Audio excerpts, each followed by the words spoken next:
Go. I remember what you cooking, man.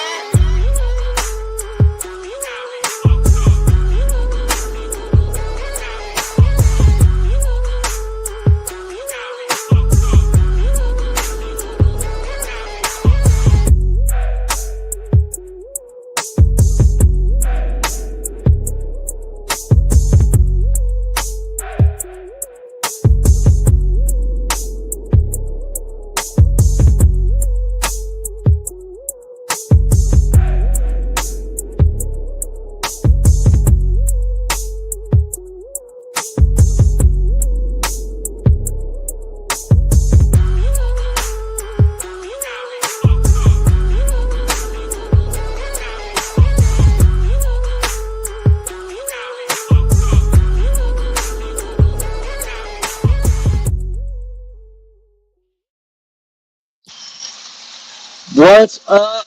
Good morning, everyone. Welcome to another episode of Iron Minds. You got Pedro Potato, Michael Lombard, and myself. Trey is recovering from some festive graduation weeks and You just weekends. be honest. We've got Trey locked up in the Iron Minds basement. He has refused to get up every day at 3 a.m. and do 10-mile runs with us. So until he can get along with the rest of the class, we have him locked away. Very nice. Well, good morning, guys. How y'all doing? Fantastic. We're I've doing blown great. my voice out. I have blown my voice out. Holy crap, Was that dude. What'd you from? do? A Was that weekend from the Singers motivational weekend? speaking circuit? Exactly. Yesterday, I was the rare opportunity to be a spectator for a race in downtown Austin. I saw that the try something, right? Yeah, it's they do it every year. I'm gonna have to talk in the frog voice or like a drill instructor, or you won't Whatever be you able to say, hear no me. face. But yeah, there was a triathlon in downtown Austin, and I had the rare opportunity of being a spectator, and I gave it my full energy. I gave everybody my full energy, um, and it was really awesome to do because I don't get a lot of opportunities to be a spectator, and I was like, it was my way of paying it back for all the great support I've gotten over a lot of the races I do in the city. Oh yeah, that's very awesome. That looked like a hell of an event. I just saw a couple social media postings on it. How and I'm sure you don't want to do a ton of talking, but what was the distance of the triathlon? I mean, they had a rookie, a sprint, and an Olympic distance, so it lasted a good amount of time. It has a staggered start. I had a good chunk of friends who were doing it. This new company called Super Try. Well, they're newer. They just bought the race itself. So with them buying the race, I mean, they really put a lot behind it. They had a couple, they had some pros racing. They had they had pros doing it. So an Olympic gold medal, Gwen Jorgensen, an Olympic gold medalist, was doing it. So they had some really heavy hitters out there. It was really cool. It got hot. It was definitely a hot run. It was way hotter at Ironman Jacksonville, but it was still really warm for the athletes out there. But it was a great event. They did a good job, and I was really glad to go out there and support. I'm gonna blow my voice out. This is how I want That's to the way do to it, do it. and hopefully I'll get a little bit back by tomorrow because I gotta get back on the mic tomorrow morning. But I mean, yeah, I sound like a freaking frog this morning, but I don't know. Worth it. It's just I really want to leave it out there for so many people. I got a lot of, I had a lot of kind words afterwards. I felt like I was doing what I was supposed to do. I'll tell you, I don't take too many opportunities to spectate myself. I always say that I'm way too selfish. If I'm traveling, I'm racing. But just a few weeks ago, because it was 2 weeks before Ironman, I spectated at the Raymond James Spartan race. And I talked about it here, how I got to support my wife, but I also got to support 2,000 other people as they were running by, trying the obstacles, enduring the heat. And it's a different experience to just get out there and support the community. And one of the reasons I like running Spartans is I'll run the competitive division, and then I'll come back and I'll run another loop in the open division. And an open is where you get to help people over walls, where you get to help someone do something that what they don't know how to do, or give them that hand of strength and support. Where in the competitive division, it's actually against the rules. I mean, technically it's against the rules in open too, but that's where that happens. You know, that's where you make friends and build a community and meet other like-minded people. I love that opportunity to spectate, especially if it's the day after I did a big effort. So I'm kind of feeling the glow of my own effort, and then just get to transfer that energy to everybody else. Yeah, I mean, we talk about community a lot on this show. You know, community drives everything, and it works. It's a two-way street when it comes to community, just like how leadership does in a lot of ways. And if you're gonna say we need community, we need it, we need this, like, it's also on you to be that community. You have to be a part of it. You have to be an active and willing participant. And because for me, like I talk about it a lot, especially here in Austin, the fitness community, about how it's just how positive and uplifting it is. And, you know, sometimes it takes a little bit of realization that I'm also actually a part of it. And by the sound of my voice, that's what it is. And it's great to do it. It makes you feel good to be out there. I can't tell you how many strangers days I made. You know, they get a couple of the staff gave me a pitcher of water. I was splashing people with ice water because it was super hot. And so, I mean, I was a very willing participant out there in the city for, you know, absolute strangers, people I didn't know. And that's what community is about, is how you're treating strangers who are kind of always around you in your day to day. And it's freaking huge. You know, Pedro, before the show, we were talking about some stuff, and you mentioned about, you know, when you're trying to motivate somebody who isn't motivated. I don't think you can. I don't think you can. You know, and as a speaker, I'll tell you that I don't think somebody who says, my life sucks, it's all everybody else's fault, you know, there's nothing I can do about it. There is nothing in the world I will say to change how that person thinks. They have to get the want, that desire, that motivation on their own. When people talk about discipline versus motivation, I think it's foolish because they're apples and oranges. You're not going to get discipline unless you first have a motivation, your reason to start. And I think one of those great ways to feel that motivation, to feel that inspiration is in fact by watching and supporting others, because it is hard. Mike didn't stand there and clap for others. He became part of the event. And when you become part of it, you feel it, like you're fired up to go do something about it. You want to participate. You want to show what you're capable of. You may not want to do the event you're cheering for. You may not even want to do a physical event. But there's something about being part of a community where other people are pushing themselves, testing themselves, achieving things that makes you want and believe that you're capable of doing the same for yourself. Absolutely. When it comes to like a race specifically, it's an opportunity to see people in other capacities, because like at that race yesterday, there was a guy with one arm who did a triathlon, which means he swam with one arm. So like you're seeing the most disadvantaged people do something that who is probably, you know, the average person who is probably normal without any dismemberments or disabilities or what have you. Like you're looking at, like there was a young girl with Down syndrome who was doing the triathlon yesterday. There was a guy who was probably 350 pounds who still did it and still finished a sprint distance triathlon.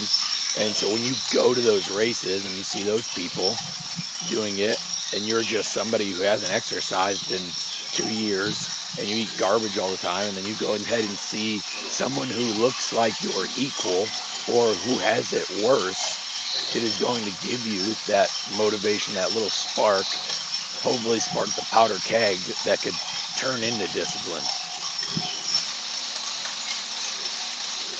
What about you, Pedro? What do you got? What do you think? You know, I think both of you are 100% right on, man. You know, it's you have to. I don't know. I may get some slack for this, but I don't really feel, you know, like, at least me personally. Mike is great. You're great, Nick. Everything you guys say is amazing, but you don't motivate me. I motivate myself. I'm just taking cues from you guys about, hey, if I get myself motivated, I do those hard things, I This is the mentality, the mindset, the body type, the diet, all the things I get from having that motivation, And, and I feel, I love what you said, Nick, there's nothing you can do to someone who just doesn't want to do it. Like there's just as simple as it is. No Goggins, no no Lombard, no Kling and Swift, no Pedro, no nobody is going to get someone motivated to do anything. Fitness, health, diet, work. I mean, mowing the yard. You know what I mean? It's all a self thing. I mean, you are the one that has to make the choices to do the things, to motivate yourself, to make changes.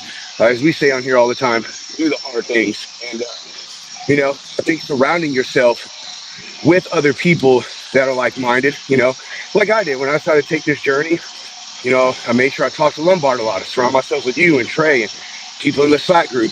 And that is what made me get motivated, because I felt like the odd man out. I'm like, man, all these other people are doing this and I'm not. So, my motivation comes from a different place, and I think everyone's does. But I think the biggest part of it is surrounding yourself with people that are doing the things that you want to do. And I think you find motivation through that. But you still have to decide on your own that that's the decision and the steps and the journey that you want to take. You hit the nail on the head on something, because it's not so much of what someone says. I think it's more about what people do, because I can't stand here and tell you how to live. But if there are parts of you that you can see in me, if you can see yourself in the story that I'm projecting and the activities that I'm doing, and you have a desire, then it gives you that opportunity to take that first step. Then it has that opportunity where you're like, well, shit, I can do that too. I can do something else too. And all of a sudden we want something else, something new, more than we want the comfort of our excuses. I talk about this from time to time, because take someone like Goggins. A lot of people, and I dare say even most people, only know who he is now. They only know the character Goggins, the social media character. Most of them haven't even read his book. Most of them don't listen when he talks about his learning disability. When he talks about losing weight, they only hear him talk about the extreme shit, and they use that as an excuse to not listen to him at all. Same thing with Lombard and myself. Sometimes they might just see like Iron Man pictures, and look up and be like, oh, I couldn't do that. They don't look back what 10 years ago looked like, or what 5 years ago might have looked like, or the things that happened in between. I think it's too easy sometimes to use that as an excuse to not take the first step. So, Hey, go ahead. I was just saying, Nick, I also think, man, a part of that, and this is, I just want to chime in for you pass by this. I think this is an important thing. It was so much of my journey, but I also feel maybe it's a little bit of an intimidation thing, man. Like I felt that way, dude, the first time I met Lombard and the first time I met you, and we were talking about health and fitness stuff and you guys and, all the things you do, the Spartan race you run and all the, the Ironmans that Lombard's run and the other marathon stuff. Like it was a little bit of intimidating. You know what I mean? It's like, man, like these guys are way, way further than I am. They've done way so much more. Like, how can I get to that level? How can I be at that level?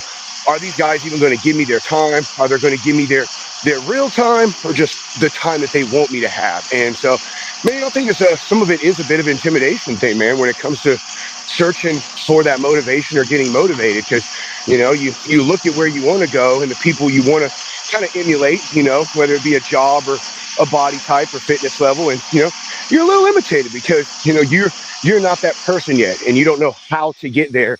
And a little bit of talking to that person and asking those questions and getting that help, it can be shy and intimidating to speak to someone like that on your level, because you feel they may look down on you or not want to give you, like I said, the time that you deserve. So I think a little bit of that stuff comes into it too, man. It's as much of a mental thing, you know what I mean? Self-worth and all that type of stuff, Imposter syndrome is a real thing, bro. It is. It keeps us out of a lot of things. And it's not just a physical thing. How many times I look up at another speaker or another coach, or I just look at somebody else's social media posting who does what I do, and I'm like, oh my God, I'll never be where they are. And then half the time I talk to them, and they're more impressed about something else I got going on. We see what we don't have sometimes, and it intimidates us. And it's not an intentional excuse, but that's what imposter syndrome is. It's a self-defense mechanism telling us not to run too fast or go too far. Imposter syndrome is quite literally the devil. Like Yeah. I've come to learn that it is no, the same way. That's all it is. It's all your it's demons telling you what you're not. And true, the truth is God knows who we are, who He made, what we're capable of. And the devil will do anything to make us detract from that and become what we're not, fall into doubt, into guilt, into fear, fall into inadequacy. Those are all the devil, because what people in this, it's one of my favorite lines from the movie Constantine, when Rachel Weisz's character says, "I don't believe in the devil," and Keanu Reeves says, "Well, you should, because he believes in you." And that's the God's honest truth, is that the devil's got full belief in you, in exactly who he wants you to be, which is imposter syndrome, not worthy, a failure, can't do this, can't achieve anything. That's exactly, so that way you fall into a life of sin. And that is what the devil wants. Whereas all those things aren't true, because we're fearful of judgment of other people, when it comes to, and yeah, like we're feeling we're not worthy, when we are all worthy of love, of compassion, of motivation, all the things that we've been talking about for the last, 15 minutes. Oh, guys, so hey, I would like to know if we could switch stuff up a little bit here, because I want to talk about you guys, man. We didn't have a show last week, which sucks because you two went and accomplished some pretty damn amazing things. Lombard, you got your 3 time. Nick got his first Ironman, and so you know, I'd like to hear. Hey, everybody kind of like to hear about that, man. Nick, especially you, bro. This being your first one. What were some challenges, that you had been facing besides, the training stuff and, going through the conditions you have, but within the race and leading directly up to it days before and in it, what were the challenges and the hard things for you at that, man? Man, this was the easiest thing I ever done. You just show up without training and knock this out. Oh my God, here we go. It's funny because we're talking about imposter syndrome, and so when you're walking up to the start line of this thing, in my mind, everybody else has already done 10 of them. Like everybody else is going to Kona, um, knows everything, and so I'm talking to a couple people next to me in line, and I was actually kind of surprised to find out how many was it not only their first Ironman, but how many people were doing their first triathlon. And I was like, well, all right, I guess I'm not so crazy newbie, don't belong here, as I thought. And when you're standing at the swim start, all the nerves happen because all you're thinking about at that point is everything that you didn't do. All the, training you didn't do, things that can go wrong. It's like trying to talk yourself down.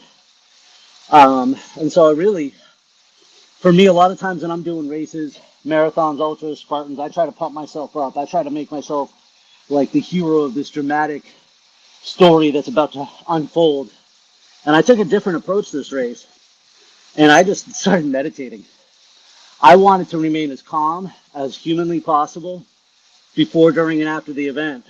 And so when it got up time to the swim start, I do something I always do for a race. I drop down to one knee, and I pray to God to give me strength. And then when you step up there, that last like 20 seconds, they're doing like, what was it, like 3 races at a time, I think, every 5 seconds or something like that. So they walk you down to this floating dock, and every 5 seconds this beep goes off. Just like I start all my videos and I say right here, when that beep goes off, you're just in it. At that point, the race has begun. Nothing else matters. And so we're swimming in the Johns River in Jacksonville. And for all those people who are bitching about it, they clearly have not done a Spartan race because it was not that nasty, except for that one area where you're pretty sure you're swimming in diesel. But it was a 2.4 mile swim. The current was nasty. It was awesome, in your favor. My plan was to take a glucose gel about 30, 40 minutes into the swim. So I pulled over on a buoy. I just grabbed onto a hook, and I took my gel. And I got out of the water. I tell you, it was crazy because I knew it was a fast current, but remember I hadn't done this before. and I was figuring the swim was going to take me an hour to an hour and 45 minutes. And I looked down at my watch and saw an hour and 13 minutes. And I was just fired the fuck up. I was yelling, let's fucking go, to anybody who would listen. You want to talk about motivation? Motivate yourself, inspire yourself, do something inspiring, do something you didn't think you could do. Because the fuel I had going forward was just absolutely outstanding. So then it's back to transitioning. You're on the bike, and you're on the bike all day. I will tell you two things. Number one, as the day gone on longer and I was on the bike for 6 hours and 55 minutes, it was hot. It was real hot. And it was like falling asleep behind the wheel hot. How far is the bike, Nick? And is that the longest part? 112 miles, yeah. Holy shit. So after mile 90, I was struggling to stay awake. Especially in that last 10 miles. It was like my senses were dulled, the heat had been weighing on me, and it was literally like just trying to make sure I don't crash the bike or fall asleep.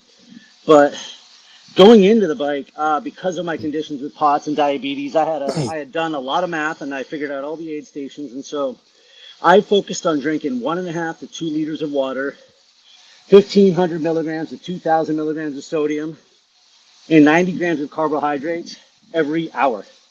And that was tricky. I mean, you're forced drinking down 1 or 2 water bottles at a time. But you know what it really helped me do? It helped me to stay present.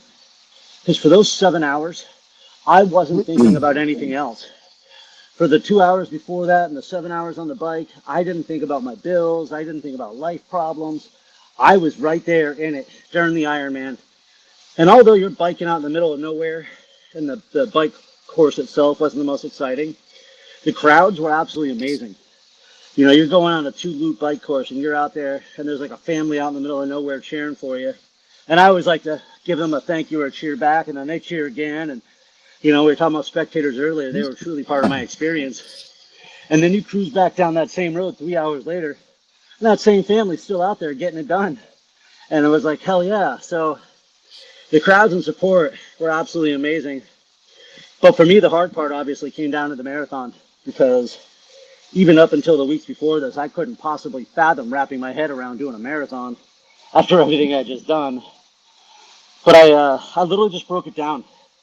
It was a 3-loop course, and the sun was just crushing down on you for that first loop. So my plan was to run from water station to water station. And it was like by the second loop, though, is when it really got hard. Like I got cold. It was like 105 degrees out, and I was like shivering. That was the POTS. Just my body couldn't regulate its body temperature. And so there was like a real dark moment where, you know, I was feeling sick. I just couldn't really get into fluids anymore. But moving wise, my body kept moving. And so eventually, and I'll tell you what, 2 times that helped me out. Lap 2, or my lap 1, got to see Mr. Lombard yell, "Let's go, Clayton Smith," on the other side of the street. And then my lap 2, we got to see him again. But I ended up breaking the marathon down to a 5-minute run, a 1-minute walk. And then that last loop, I just broke it down to a 3-minute run and a 1-minute walk, over and over and over. And every time I looked at the mileage, or every time I looked at the watch, I just told him like how much time I had left. I was like, dude, shut up. 3-minute run, 1-minute walk, repeat. 3-minute run, 1-minute walk, repeat. And carried me all the way to the finish. And that is my Ironman story. Man, you know, dude, it's funny that the way you just said about that is, you know, it's kind of like the comparison I've heard of people that are in, you know, life or death situations, how they ultra compartmentalize and break things down to the most minuscule timeline. And it's your focus is just, it's singular. It's like, this is what I got to do. And then I got to do this. And then the next thing and the next thing, and nothing else matters. You know, people who survived crazy things, and that's what they said helped them, was just that extreme focus. I'm not worried about anything else about this particular thing. How I'm going to accomplish that. And then once I get to there, what am I going to accomplish next? So, dude, I'm proud of you, Nick, man. I mean, I'm proud of Lombard too, bro. I mean, but like this is his third one. Okay, it's not as exciting, Lombard. I don't know.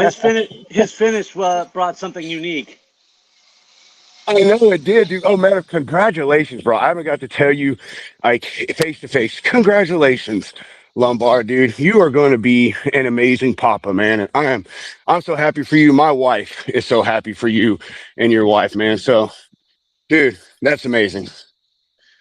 Yeah, no, we're really excited for it. Was definitely the best part about the finish line. As you guys said, it was my third, not my first. So yeah, it's a little different, but I want to know, yeah, Lombard, like, what was different about this, man? I mean, you have done three, you've done one on the other side of the world. I mean, like, after you do that first, second one, like, what's the difference in the third, fourth, and fifth, man? Was there anything challenging for you going into this? well, yeah, especially compared to Texas last year and Jacksonville in 2024. This was the hottest race by far, hottest race I've ever done. So weather was a factor. Um, and again, I've used this terminology before, but the full distance Ironman, it's just like golf. Like it is so long, it's impossible to have a perfect game.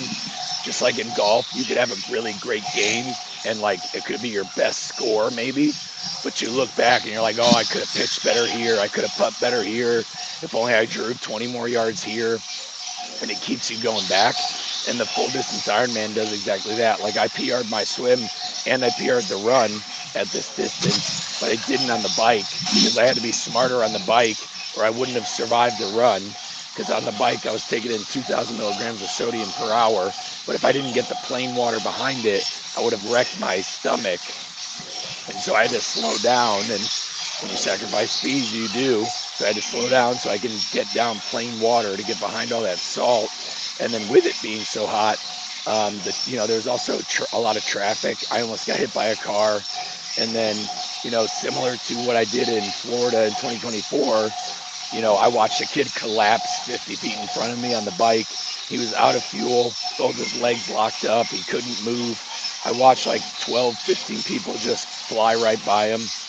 And I was like, and I wasn't going to get the time I necessarily wanted on the bike. So I was like, I can't just fly by this guy. And so we ended up stopping, getting him up. He had no water, so we gave him water.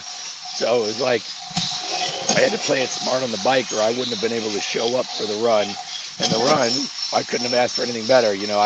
I blew up 3 porta-johns on the first lap. The stomach got better on the second lap. And then the third lap was probably my fastest lap. So I got faster each lap of a marathon, which tells me that I'm getting better at this distance and I have a lot of room to grow and keep going. And that's the best part where, even though it's number 3 and I was 7 minutes off from my personal record, to arrive at the finish line, finding out that my wife was pregnant. I mean, you really can't drum up anything better of an outcome than that because I didn't, that was the last thing on my mind. That was the last thing on my mind leading up to the race. It was the last thing on my mind during it. So it was amazing. So no matter what, whether it's your first or your third, they're always life changing. Man, well, you guys are amazing. What was your time, Lombard? What'd you finish in? I didn't remember seeing yours. Oh yeah, it took 12 hours, 58 minutes. And Nick, you were what, like 14 something? 14:21. Dude, that's crazy, bro. That's nuts to think. Dude, Golly, like you think the average human walks 3 miles an hour. So, to walk 100 and something miles, how long that would take, and you two freaking maniacs did it in 14 and 12 hours. It's something Lombard had said a while ago. Is it's easier to look at it like a 140-mile race instead of like, oh, and then a marathon. And that definitely was because I'm like, I remember at one point I had 7 miles left, which is there's a lot of game ahead of you with 7 miles left. But as the guy next to me and I were talking, I was like, so we've moved 133 miles under the power of our own 2 legs. I was like, oh, dude, we're good. And it just came about that. But, when you also rule out quitting, and you're going to make the cutoffs, like anything, it becomes just a matter of, can I endure what I'm going through right now? How long can I sustain what I'm going through? And the only reason I did the run walk was so I wouldn't get sick. It was sort of like giving my body a little bit of a reset for that 1 minute. But when I was like running, I was actually moving all right. I think there's so much that you can surprise yourself by doing something like this. I mean, literally, as I'm starting the marathon, I was still in disbelief that I was going to be able to, how I was going to be able to do the marathon. I was like, this is going to be a wild experience, but I think if you can just endure whatever it is that you're going through a little bit longer, you have the opportunity to surprise yourself in so many ways. And then once you do that, you redefine the space that you're living. It's not like I'm going to go back to ever believing I can't do that. Like, I know I can now. And now my mind is curious, thinking, well, what else can I do? Yeah, I'll tell you, Hell yeah, bro. mile 30 on the bike, I was like, I don't want to fucking do this. I was like, my tri suit is too tight on my legs now. I'm I put on more muscle since I got that tri suit. It felt a little constricted on the legs. Like I just at mile 30, I was like, oh my God, this is gonna be a battle. This is gonna be a battle royale. But as Nick said, it's an opportunity to absolutely unplug from everything. Nobody else exists. Your bills don't exist. Your job doesn't exist. Everything disappears for that time, and it's a long time, and it is a gift. It is a gift. Well, on that note, I think we're about ready to take it home. What do you think, boys? Anything else to add? Yeah, broski. Yes, I'm sir. good, dude. This is a great show, man. Let's get ready to mess up our Tuesday. Everybody out Yeah. there, let's frickin' go. As iron sharpens iron, one man sharpens another. Let's go. See you guys. Thank you.